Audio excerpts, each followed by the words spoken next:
Comtoise Radio, l'actu dans les Vosges saunoises, Jean-Pierre Poinceau. Bonjour. Pour lutter contre les déserts médicaux, l'une des solutions est de former des jeunes du territoire. C'est l'une des raisons pour laquelle s'est déroulé le Forum des métiers de la santé à Lure il y a quelques jours. Un événement organisé par les CPTS de Lure, Luxeuil et Héricourt. Stéphane Frochard, coprésident de la CPTS du Pays Luron. On a accueilli plus de 600 élèves dans une journée, entre collégiens, lycées professionnels. On a pu satisfaire à de la curiosité sur les métiers de la santé. Puis on a eu aussi cette chance d'avoir une belle représentation de professionnels de santé. Ça va des métiers du médico-social jusqu'aux métiers de la santé, médicaux, paramédicaux. Ce forum parle aux organisateurs. Il y a des similitudes avec ce qu'ils ont vécu. C'est le renvoi un petit peu de ce qu'on a pu vivre nous quand on était adolescents, c'est-à-dire on recherche un métier et puis finalement on arrive à le trouver à travers une rencontre. Et parfois rencontrer un professionnel, ça change tout dans une vie. Alors moi j'en suis l'exemple, j'ai rencontré un jour une infirmière qui m'a dit « Stéphane, c'est le plus beau métier du monde, il faut que tu fasses ça ».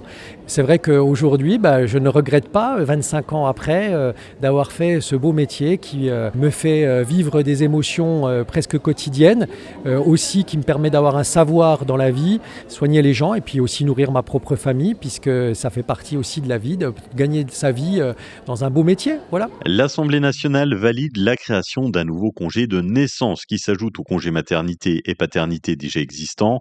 Chaque parent pourra prendre jusqu'à 2 mois supplémentaires pour accueillir son enfant en même temps ou à tour de rôle. C'est l'une des mesures du projet du budget de la sécurité sociale pour l'année prochaine. Alors la date d'entrée en vigueur fait encore débat entre 2026 et 2027. L'objectif est d'encourager la natalité et mieux partager le temps parental.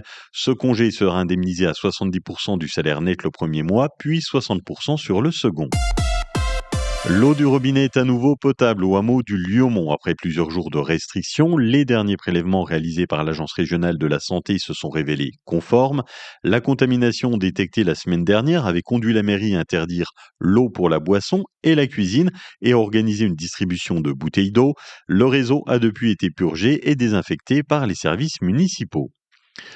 À Lure, le lycée Colomb affiche d'excellents résultats au bac 2025. Les nouveaux bacheliers sont revenus récupérer leur diplôme, l'occasion aussi pour eux de faire le point sur cette belle année. Pour le bac général, plus de 98% des élèves ont décroché le diplôme, soit presque 2 points de mieux que la moyenne nationale. 105 d'entre eux ont même obtenu une mention. Même tendance pour le bac technologique STMG, plus de 94% de réussite, là encore au-dessus des chiffres nationaux. Le proviseur explique ces résultats par un climat scolaire serein et un accompagnement renforcé, tutorat entre élèves, suivi personnalisé et plus de 60 sorties et voyages organisés l'an dernier, une dynamique qui porte ses fruits. À Vauvillers, les élèves de 3e du collège Charles Péguy se mobilisent pour la planète. C'est dans le cadre de la Semaine européenne de la réduction des déchets. Ils lancent un concours de collecte de textiles où chacun peut venir déposer vêtements, linge de maison ou chaussures jusqu'au 30 novembre. Une initiative portée par les éco-délégués et leurs professeurs pour donner une seconde vie au tissu et rappeler qu'à leur échelle, chaque geste compte pour la planète. La boutique éphémère Pégali Création est de retour à Saint-Loup-sur-Semouse, basée au rond-point en direction de Conflans.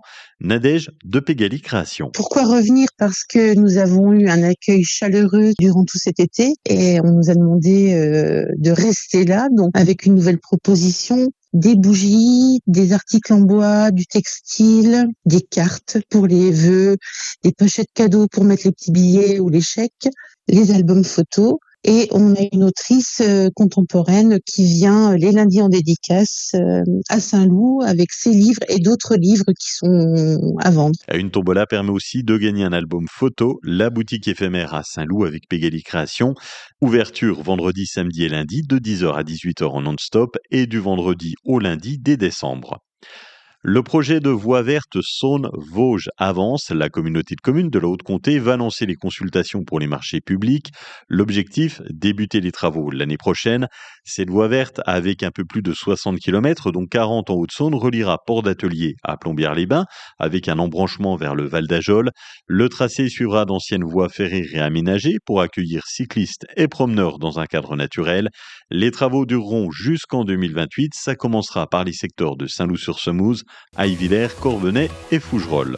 C'est une après-midi douce dans les Vosges saunoises avec un ciel voilé, 15 degrés à Sceaux, La Corbière, Villers-Sexcel, 16 à Vounan et Lure, 17 degrés à Luxeuil, Ormois chez Saint-Loup. Demain, un ciel voilé le matin avec 14 degrés au mieux, des nuages l'après-midi et 17 degrés au maximum. Très bel après-midi sur Comtoise Radio avec la playlist des Vosges saunoises.